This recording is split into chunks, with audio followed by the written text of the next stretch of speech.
What is going on, guys? Dino Bam Bam here with the 10-7 MMA. Happy to be back in your lives. UFC 315 just ended, and my goodness, what a card that was. Absolutely phenomenal. We had 2 title fights. We had a ton of finishes. We had some great scraps, and we're going to cover all of it in case you missed it. But before we do, really quickly, just do like the thing at the bottom says. Hit that like and subscribe button. Me and my boy DS, who run this channel, we've been grinding, man. We've been working really hard. We give you guys picks. We give you guys bets, and a lot of those slammed on this card. So if you were following us, you would have came up on a lot of bread, okay? You would have came up on a lot of bread tonight. Hit that subscribe button. We were trying to get to 1,000.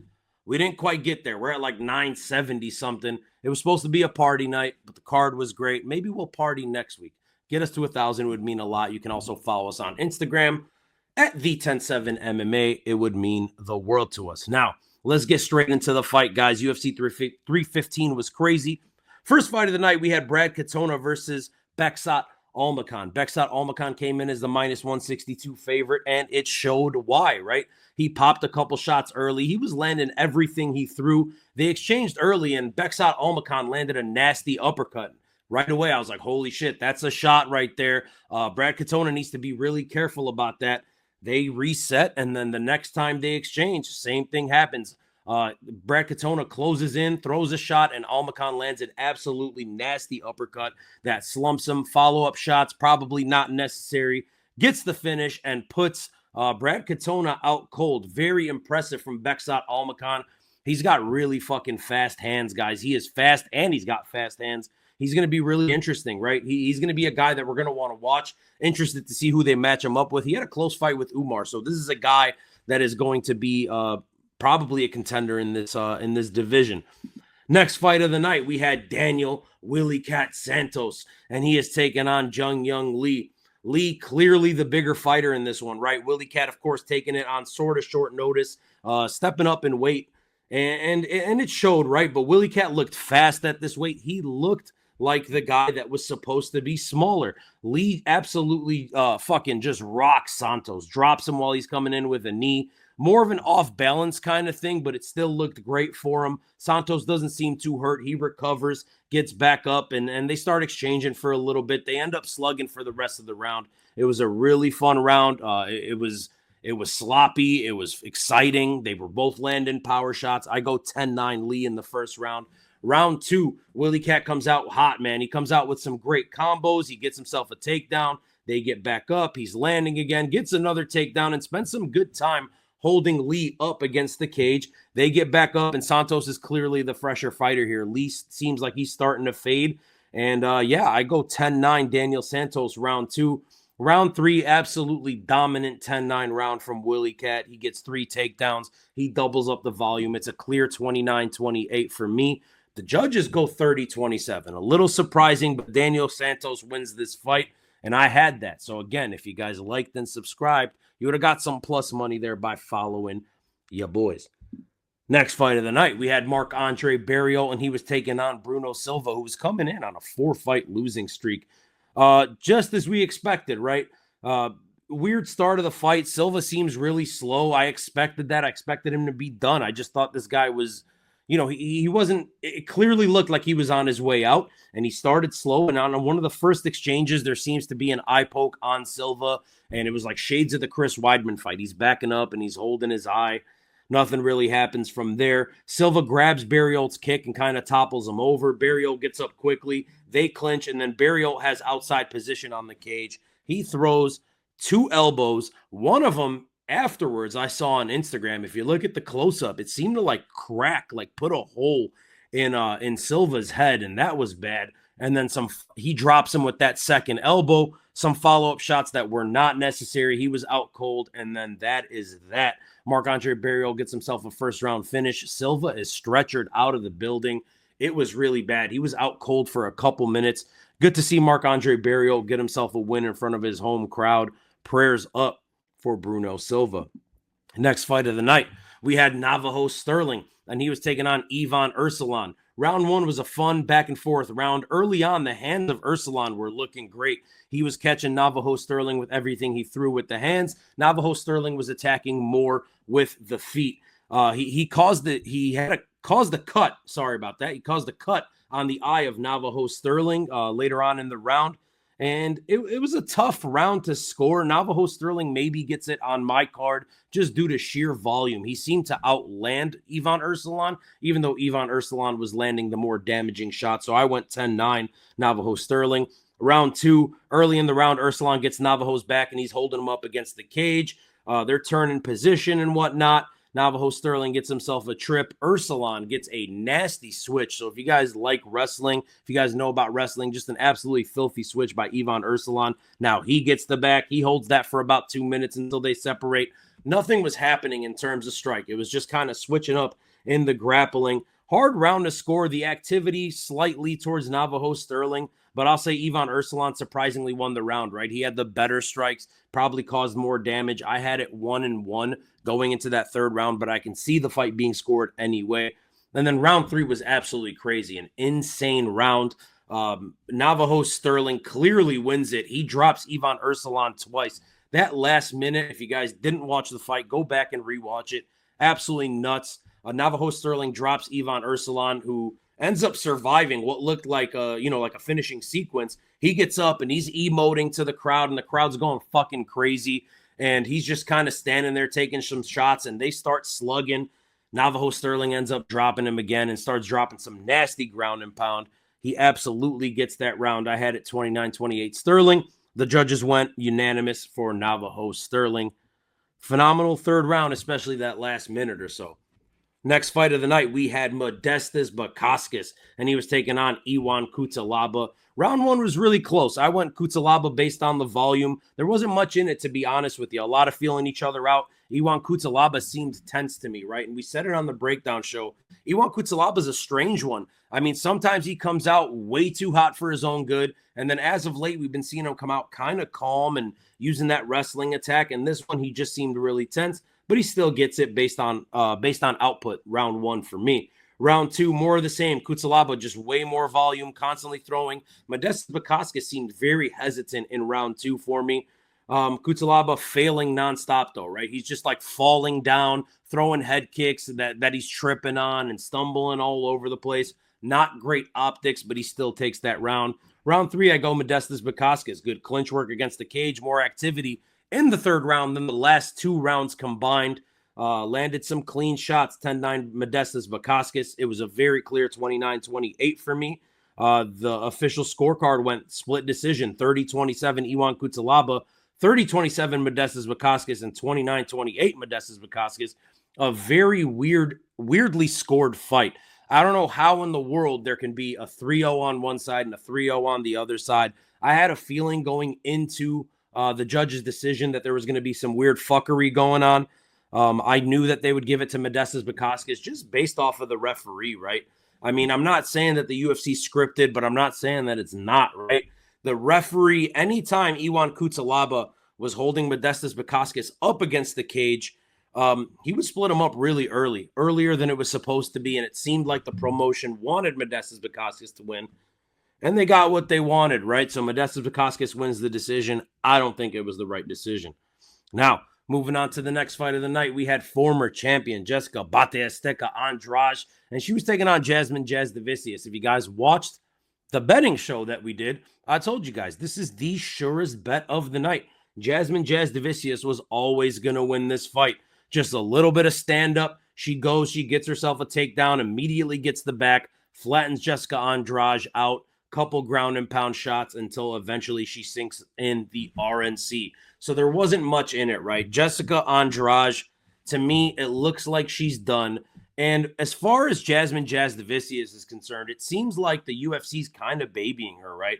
They're giving her these easy-ish matchups against ladies she's a lot bigger than, ladies that it seems like are done at this point. And yeah, she's climbing up the rankings. She's on a big win streak, but I just don't know how real she is. Maybe I'm going to end up eating my words at some point. I just don't think she's that legit, but I did know she would win this fight. And again, if you watch the betting show, we all told you this was the surest pick on the goddamn card. So congrats to Jasmine Jasudavicius. Next fight of the night, the final prelim. We had Mike Malott taking on Chuck Buffalo Charles Radke. And holy shit, Charles Radke was talking so much goddamn shit before this fight. talking shit about Canada, saying somebody had to pay for the whole booing our national anthem thing with hockey. And he just came out so goddamn hesitant, right? First round, Mike Malott doing a lot of backing up, but landing way more than Charles Radtke, who seemed really hesitant, right? Charles Radtke, not the aggressive guy that we know him as. And Mike Malott, like I said, backing up, counter shots, absolutely nasty, just crisp as hell the entire time. Too hesitant from Chuck Buffalo in round one. And then round two, right at the beginning, Mike Malott comes out, lands a nice combo, and then they trade left hooks, and his left hook just lands so much goddamn harder than Chuck Buffalo's does. Drops him really bad. Follow-up shots put him to sleep. And, you know, congrats to Mike Malott, right? Like, obviously, I was rooting for Chuck Buffalo. I'm a Chicago guy, if you can't tell. And I'm an American as well. I wanted this win, right? But Mike Malott just showing he's levels above Charles Radtke. And I told you guys again on the betting show, I'm not trying to like toot our own horn, but if you guys like and subscribe, you'll see that shit. Mike Malott and Jasmine Jasdavicius, we called it the A-team combo, E-H team combo, right? Like the A-team, but Canada. And that was plus money when we told you guys to take it, and it was free fucking cheese, I guess. Even though I thought Mike Malott was going to lose this fight, I still knew it was a good parlay to put in. So anywho, moving on, BSD versus Kyle Propelic, the returning Kyle Propelic. Round one, immediate takedown from Benoit Saint Denis, holding Propelic up against the cage, holds the back the entire round, couple close sub attempts. Not much in it, 10-9, Benoit Saint Denis, absolutely boring round. Round two, again, he gets the takedown and eventually ends up with the arm triangle. It was always what it was going to be, right? Minus 1,200. But I'll tell you my takeaways from this fight. Benoit Saint Denis, not the guy that maybe we originally thought he was. It's like he came into this fight and the game plan was obvious. It was get the takedown, get the finish. But it was more so like, let's get a win. We're desperate for a win. Kyle Propelic, when they were standing up, was cracking BSD with a couple strikes that seemed to wobble him, man. So whoever the hell BSD takes on next, whether it is going to be Joel Alvarez again, who I would have had beating Benoit Saint Denis, I'm not too confident in BSD anymore. I just don't think he's the guy that we thought he was. Now, the fight that I was completely wrong on, and I'm not going to lie to you guys, Alexa Grasso versus Natalia Silva. I thought Alexa Grasso was going to take this fight, but guys, Natalia Silva, holy moly, the movement, absolutely nasty, maintaining distance, nasty kicks. Grasso was doing really well early on in the fight with double jabs, but she was throwing nothing off of that double jab. Natalia Silva, the movement is absolutely nuts, guys. She's done it in 2 to 3 straight fights now where she seems unhittable, right? I figured Alexa Grasso would be able to kind of bully her and back her up. Wasn't the case. Natalia Silva really, really impressed me tonight. Round 2 was more of the same. Round 3 was more of the same. Just nonstop movement from Natalia Silva. She would evade. And then every 30, 40 seconds, she would throw just a nasty combo, pop in, pop out, pop in, 3 shots, pop out. And Grasso just really couldn't get anything going. Too much movement. The movement of Silva is a lot, guys. I'm worried for Valentina Shevchenko moving forward. I mean, if Natalia Silva gets this next fight, I think she wins the title. She was absolutely fucking brilliant tonight, so kudos to her. Next fight of the night, we had Jose Aldo Jr. taking on Amin Zahabi. What a fight, what a finish. Round 1, great round from Aldo, right? We even saw a couple leg kicks, which we were calling for. He dominated the striking in round 1, even started to feel himself and start emoting a little bit. Absolutely vintage Aldo, great body work in round 1. He clearly wins that round 10-9 for me. Round 2, better work from Amin Zahabi. The round to me still went to Jose Aldo, right? More volume, even though he did slow down a bit from the first. Also, for what it's worth, Amin Zahabi landed 2 low blows in that second round that kind of slowed Aldo down. They weren't too consequential, but again, Jose Aldo to me just landed more strikes in the second than Amin Zahabi did, and it was a round that took place on the feet. So I gave him round 2. Round 3, holy shit, guys, what a round. I mean, it was more of the same, right? The fight just felt the same for the first few minutes of this round until out of nowhere, Jose Aldo wobbles the dog shit out of Amin Zahabi, drops him bad. Aldo starts running at him while Amin Zahabi's falling all over the place, and he throws a soccer kick that lands flush. And I thought Amin Zahabi was going to be stiffened up after that. He gets up, still wobbling, running away. Jose Aldo chases him again, throws another kick / knee, kind of like Mighty Mouse versus, who was it in one championship? Adriano Moraes, I believe. Throws that kind of shot, catches Zahabi again. Next thing you know, Zahabi gets up, creates some distance, and Jose Aldo's looking at the clock, and oh man, he looks really fucking tired. Zahabi gets himself, Aldo off balances, basically falls down on like an off balance kind of trip thing, and Ayman Zahabi lands on top, and holy shit, the ground and pound he starts landing absolutely crazy, disfigures Jose Aldo's face. It's swollen here. He's got a massive cut on his forehead. Ayman Zahabi steals the round, right? I mean, very clear 10-9. It would have been a 10-8 had he not gotten dropped. So I had it scored 29-28 Jose Aldo. All judges went 29-28 Ayman Zahabi. I don't agree with it, but I guess I get where they're coming from. Round 2 was really close, and of course he did win round 3. Jose Aldo ends up retiring after the fight, saying his heart's just not in it. It wasn't that he couldn't cut the weight yesterday. It was more along the lines of like he just didn't want to anymore. So kudos to Jose Aldo Jr., guys. What an absolute legend. If you've been watching this sport for as long as we have at this channel, you know, man, Jose Aldo, one of the GOATs, a Mount Rushmore guy, arguably. And I'm happy for the career he had. I'm happy he got to go out on an absolute war. So shout out Jose Aldo. Shout out Ayman Zahabi. Massive win streak that he's on. Calling out, I believe, Chito Vera. So we'll see if that fight gets made. This was an absolute barn burner. Now, we get to the 2 title fights, guys. The incumbent Valentina Shevchenko taking on Manon Fiorot. Round 1, absolutely dominant from Valentina Shevchenko. Shattered Manon Fiorot's nose. Much cleaner striker in that round. Nasty counters. Picked her apart on the feet.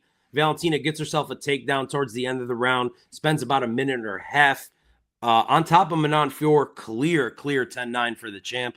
Round 2, Manon Fiorot comes out, and she's a lot better than round 1. A close round, but Manon Fiorot was the one pressuring her back control against the cage, and then she had a takedown on Valentina late. Towards the end, Manon Fiorot throws a knee, right? Valentina's sitting down up against the cage, and Manon Fiorot throws a knee that probably would have slept Valentina Shevchenko at worst. At best, it would have just really fucking hurt her, but Valentina blocks it last second. She would have probably got disqualified if that knee landed, but it didn't. That's Manon Fiorot's round 1-1 for me. Round 3, very tough round to score. I edged towards Manon Fiorot. She had great clinch work. She's turned into a grappler at this point, right? She's clearly the bigger, more physical fighter than Valentina Shevchenko. She's getting to the clinch. She's throwing little Marab-style knees, and she wins the third. So right now it's 2-1 challenger for me. Round 4, close round, guys, and I was giving the edge to Manon Fiorot in this round. She was doing just that little bit more. But in the last 5 or 6 seconds or so, Valentina Shevchenko throws a fucking bomb that drops Manon Fiorot bad, laid up against the cage, head up against the cage, and I thought the finish was coming. Valentina rains down a couple shots of ground and pound, and the buzzer goes off. Valentina Shevchenko steals the round, guys. It was really damn close. It was Fiorot's round until Valentina dropped her. I have it 2-2 going into the fifth round, very close round. Again, I edge it towards Valentina Shevchenko. Fiorot had some clinch time, but Valentina Shevchenko was striking more. She was landing more. She was landing more effective shots, and it showed. She had the more significant strikes in that one. 3-2 Valentina for me. All judges saw it the exact same way. So we have and still Valentina Shevchenko. And I'm hoping in the meanwhile, you guys know that I love me some what's-her-face from Brazil, Verna Janjanova, and I've been saying she deserves a title shot coming up. I'm just kind of hoping the UFC forgoes that. They let Weili go up and face Valentina. We need that super fight, right? We haven't had a champ fight with women in a long time. We haven't had a super fight with women in a long time, and I think both of these ladies, Zhang Weili and Valentina Shevchenko, deserve that. So I would absolutely love to see that. We'll see what the UFC does. And in the main event, we had Belal Muhammad, the incumbent, taking on Jack Della Maddalena. And holy shit, what a fight it was, guys. Absolute fucking barn burner. We talk a lot of shit about Belal Muhammad, and some of it's deserved, right? But some of it's not. Awesome fighter. Probably his most entertaining fight we've ever seen. Round 1 absolutely goes to Jack Della Maddalena for me here. On volume, right? He's just outlanding Belal. Belal's corner at the end of it even said, It's not our round. We're a bit behind. We're being a little hesitant. JDM stuffed the takedowns of Belal Muhammad and outstruck him on volume through a couple nice head kicks, couple nice combos, clear 10-9 JDM for me. Round two, guys, another Jack Della Maddalena round for me, right? It's 2-0. Jack Della, the more accurate striker. Belal landed more than he did in the first round, but he still got outstruck and he was getting his takedown stuffed. It started to show here that Belal Muhammad is a rhythm fighter, right? The Leon Edwards fight was so clear to me. It was so clear that that is who Belal Muhammad is. Once he can just get you thinking about the striking, the takedowns become that much easier. I've always said he's a jack of trades, jack of all trades kind of guy, but a master of none, right? He needs to make you think about the striking to get the grappling going. And in order to get the grappling, it's all that, right? That's how Belal Muhammad fights. Jack Della stuffing the takedowns was absolutely huge. He wins the second round 10-9. Round three, I had Jack Della Maddalena again. Solid round. Jack landing more often to every single level. Belal was kind of headhunting through the first half of this fight. Of course, Belal again goes for a takedown, gets that stuffed. The unofficial stats said that Belal Muhammad landed more than Jack Della Maddalena. I have to go look at the official stats, which I haven't done yet. But to me, that felt wrong. It felt like Jack was still striking more often and landing the better shots than Belal Muhammad. Maybe it's a round that we need to rewatch, but to me, it was a clear 10-9 upon watching it first time, but I will rewatch it. I had it 3-0 Jack Della. Round four, a super close round again, guys. Edge towards Belal this time. Finally landed himself a takedown. The strikes were very close, but Belal landed a bit more than Jack did, landed the more effective strikes, had himself a takedown, and it was 10-9. So at this point, I have it 3-1, but I'm thinking it can be 2-2, right? It just depends on kind of how you're viewing the card and viewing the scores at this point. Round five comes around, and what a fucking round. Kudos to both of these men. Holy moly. I gave the edge towards Jack Della Maddalena. Belal did land himself a takedown. Jack ended up wobbling Belal Muhammad. Absolute fucking war of a round. Again, Jack damaged Belal more in this round. He was worse for wear. You could look at the blood on his face. He looked beat up. Jack looked a little beat up, but not as much as Belal. I had it 4-1. The judges end up scoring this fight for Jack Della Maddalena, and holy shit, what a fight it was, guys. Now, looking forward, right? The thing we're all thinking about going into this fight was the Ilia Topuria Islam Makhachev situation. So if we are to believe that all that shit was true, it looks like Islam Makhachev will be the first contender that Jack Della Maddalena has to face, right? So Islam going up for double champ status, or maybe he does have to relinquish that 55 belt. And if that's true, that means we're getting Ilia Topuria versus Charles Oliveira. Just an absolutely crazy night, guys. I enjoyed the card. It was a phenomenal card, and now I'm looking forward to the future. It's International Fight Week. I want to see Ilia Topuria, guys. That's what the fuck I'm excited about. So anyways, that was UFC 315. It was a great card. I give it like an 8 out of 10. And as far as betting, we absolutely smacked. You boys went crazy on this card. And if you followed us, if you liked and subscribed like the thing at the bottom said, you would have got those bets and you'd be as ecstatic as I am. You would have made as much money as we did over here at the 10-7 MMA. So hit that like and subscribe button. Get us to 1,000. We're trying to party. Like, holy shit.